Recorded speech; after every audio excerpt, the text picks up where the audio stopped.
اینستاگرام رو حذف کن. برای استفاده از موبایل محدودیت ایجاد کن.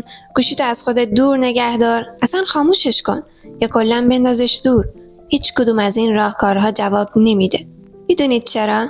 چون خودم قبلا همش رو امتحان کردم و هیچ کدوم از این روش‌ها به طور قطعی شما رو از موبایل دور نگه نمیداره. اینستاگرام رو حذف میکنی، بعد از یه مدت دوباره نصبش میکنی چون حس میکنی داری از بقیه عقب میمونی. اپ‌های محدودیت رو نصب میکنی و بعد از این مدت وقتی دیدی تأثیر ندارن حذفشون میکنی. گوشیتو خاموش میکنی، استرس میگیری که نکنه چیز مهمی رو از دست بدی. اصلا یکی از مهمترین دلایلی که ما میایم سمت موبایل هم همینه. فومو یا ترس از جا موندن. ما دائم به شبکه‌های اجتماعی سر میزنیم برای اینکه فکر می‌کنیم ممکنه هر لحظه یه پیام، خبر مهم یا ترند جدید رو از دست بدیم و اینطوری از بقیه عقب بمونیم. اما آیا واقعاً مهمه که توی اینستاگرام الان چه ویدیوهای فانی ترنده، یا توی تیک تاک و یوتیوب مردم با چه موزیکی چالش میرن، یا توی توییتر چه خبرایی الان داغه و دارن درباره چی بحث میکنن؟ تا حالا فکر کردین که اگه اینا رو از دست بدین چه خللی توی زندگیتون ایجاد میشه؟ اصلا اهمیت اینا توی زندگیتون از 1 تا 10 چقدره؟ آیا اینا با آرزوهایی که دارین قابل مقایسه ان؟ آیا اونقدر ارزش و اهمیت دارن که به خاطرشون قید اهدافی که داریم رو بزنیم؟ شاید براتون سوال باشه که چرا بیشتر مردم درگیر این بازی شدن و براشون حتی اهمیت هم نداره که چقدر از روزشون رو میگیره. اما جوابش خیلی ساده است. بیشتر مردم اصلاً هدفی ندارن که بخوان به خاطرش تلاش کنن و فقط میخوان زندگیشون رو بگذرونن و فضای مجازی خیلی راحت میتونه وقتشون رو براشون پر کنه. اصلاً همچین محتواهایی مخصوص این افراد ساخته میشه و اونقدر جذابیت داره که میتونه ساعتهای طولانی توی این بازی نگهشون داره. اما تو چی؟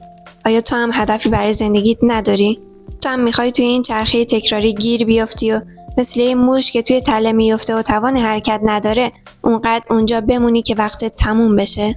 خیلی‌ها میان توی مجازی و مدام زندگی دیگران رو دنبال میکنن چون جذابیتی توی زندگی خودشون نمیبینن، چون خستن، چون حوصله ندارن تلاش کنن و چه بهتر که تلاش بقیه رو ستایش کنن، چه بهتر که موفقیت بقیه رو نگاه کنن و حسرت بخورن. دلیلش هم خیلی واضحه، چون تلاش کردن خیلی سخت‌تره. از طرفی بعضیا میان تا چیز جدیدی یاد بگیرن و آموزش ببینن و بعضیا هم میان تا انگیزه بگیرن. اما باور کنید اگه شما فقط نیم ساعت ویدیوی آموزشی یا یه چیز پرمحتوا توی یوتیوب نگاه کنین فوراً خسته میشین و خوابتون میبره. اما وقتی دیدین 3-4 ساعت گذشته و هنوز خبری از خستگی نیست، اون موقع باید به خودتون شک کنین. تازه‌شم انگیزه گرفتن توی مجازی خیلی راحته. با 2 تا کلیپ انگیزشی تو میتونی به یه بمب انرژی تبدیل بشی. اما چرا وقتی موبایل رو خاموش میکنی و وقتی کار کردن میرسه همش از سرت میپره و یه قدم هم نمیتونی برداری؟ چون این اصلاً راه خوبی برای انگیزه گرفتن نیست. بعضیا میان و روزانه چندین کلیپ درباره ترک موبایل میبینن. اما اینکه بیایم توی مجازی و ارتباط هزاران هورمون بدن رو بررسی کنیم و به دنبال راه حلی برای ترک موبایل بگردیم اصلاً راه حل خوبی نیست. اصلا ما برای خلاص شدن از موبایل به بازی با این کلمات احتیاجی نداریم. میخوای موبایل رو بذاری کنار، دنبال انگیزه میگردی؟ چه انگیزه‌ای بهتر از این که بدونی زندگیت الان اونطوری که میخوای نیست. الان جایی که میخوای باشی نیستی و به جای تلاش کردن برای رسیدن بهش داری چی کار میکنی؟ به جای اینکه پیشرفت خودتو ببینی داری موفقیت بقیه رو تماشا میکنی.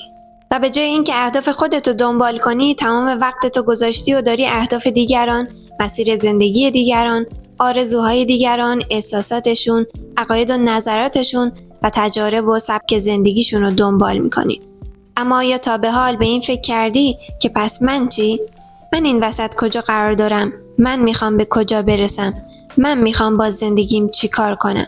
اینکه از تجربیات دیگران یاد بگیریم خوبه، اما اینکه کل زندگیمون رو بذاریم زمین و زندگی دیگران رو روی دوشمون حمل کنیم خب معقولانه به نظر نمیاد. بدبخت‌ترین آدما کسایی هستن که اونقدر درگیر مجازی‌ان که زندگی واقعیشون رو فراموش میکنن. اونا اونقدر درگیر زندگی دیگرانن که وقت نمیکنن برای زندگی خودشون کاری بکنن و حتی زندگی در لحظه حال رو هم فراموش میکنن. خیلی از ما توی ماشین، توی کافه وقتی با دوستامون نشستیم، توی خونه وقتی پیش خانواده‌مونیم و حتی وقتی داریم غذا میخوریم یا دوش میگیریم یا توی خیابون راه میریم نمیتونیم سرمون رو بیاریم بالا و زندگی واقعی رو ببینیم.